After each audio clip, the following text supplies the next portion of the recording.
Hi YouTube family, అందరూ ఎలా ఉన్నారు? నేను ఈ వ్లాగ్ అయితే రాఖీ రోజు ఎలా సెలబ్రేట్ చేసుకున్నాను, ఎవరికి కట్టాను అని మీతో షేర్ చేసుకోవడం కోసం ఇప్పుడు అప్లోడ్ చేస్తున్నాను. నా ఫోన్ హ్యాంగ్ అవ్వడం వల్ల ఇప్పుడు అప్లోడ్ చేస్తున్నాను అనమాట ఈ వీడియో. నేను రాఖీ ఎప్పుడు మా తమ్ముడికి ఫస్ట్ కడతాను. అయితే వాడు నాకు తమ్ముళ్ళలా కాదు, అన్నలాగా చూసుకుంటాడు. నన్ను పేరు పెట్టే పిలుస్తాడు, పైగా అక్క అని కూడా పిలవడు. అందుకని వాడిని తమ్ముడు అన్నయ్య అంటాను. ఇదైతే మా చిన్నోడికి నేను స్పెషల్గా ఆర్డర్ చేసింది. ఇది ఆంజనేయ స్వామి రాఖీ అనమాట. మా చిన్నోడికి కూడా కజిన్స్ ఉన్నారు, కానీ వాళ్ళ దగ్గర లేకపోవడం వల్ల వాడికి ప్రతి ఇయర్ నేనే కడతాను, నేనే రక్షగా ఉంటానని చెప్పి వాడికి చాలా హ్యాపీగా ఫీల్ అవుతాడనమాట మా చిన్నోడిని కడితే.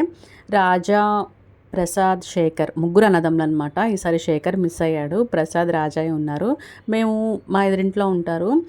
నన్ను ఎప్పుడూ వాళ్ళ సొంత అక్కలాగా చూసుకుంటారు వీళ్ళు. ఎప్పుడు ఏది అడిగినా కూడా కాదనరనమాట. నేనంటే వాళ్ళకి అంత రెస్పెక్ట్ అండ్ ఇష్టం. అందుకే ఎప్పుడు మేము ఇక్కడికి వచ్చిన దగ్గర నుంచి వీళ్ళకి రాఖీ కట్టడం అయితే మిస్ అవ్వలేదు. అండ్ మా పెద్దన్నయ్య, మా హస్బెండ్ వాళ్ళ బావగారు, నేను ఈయన్ని పెద్దన్నయ్యలాగా ఫీల్ అవుతాను. ఆయనకి కూడా ఎప్పుడు మ్యారేజ్ అయిన దగ్గర నుంచి కడుతూ ఉంటాను. మా ఆడబడుచు వాళ్ళ తమ్ముడు అంటే మా హస్బెండ్ కూడా కడుతుంది ఆ రోజు. అండ్ స్పెషల్ స్వీట్ కూడా చేసింది. మాకెవరికి పెట్టలేదు అసలు ఆ రోజు. బ్రెడ్ హల్వా వాళ్ళ తమ్ముడికేనంట అది. మా చిన్నోడికి వదిన ఉంది, నా మేనకోడలు త్రిష. అయితే అక్క అక్క అంటాడు వీడు. అందుకనే ఎప్పుడు ప్రతి ఇయర్ త్రిష కూడా వాడికి రాఖీ కడుతుంది. చాలా హ్యాపీగా ఫీల్ అవుతాడు ఆ రోజైతే మా బాబు. నాకు ఈ ఇయర్ అందరూ మనీ అయితే ఇచ్చారు.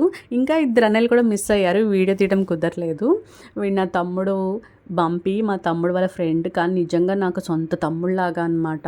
వాడు ఎంత మంచిగా ఉంటాడో నాతో అసలు. నాకు అందుకే చాలా ఇష్టం వీడంటే. ఎప్పుడు మా తమ్ముడికి, బంపికి అస్సలు మిస్ అవ్వను నేను. అండ్ మీలో ఎంతమంది అన్నయ్యలకి, తమ్ముళ్ళకి ఎంతమంది కట్టారు? మీకేం గిఫ్ట్లు ఇచ్చారు ఈ ఇయర్ వాళ్ళు? నాకైతే మనీయే ఇచ్చారు అందరూ. ఏం గిఫ్ట్స్ ఇచ్చారో, ఎంతమందికి కట్టారో మీరు కామెంట్ చేసి సబ్స్క్రైబ్ చేసి చెప్పండి నా ఛానల్.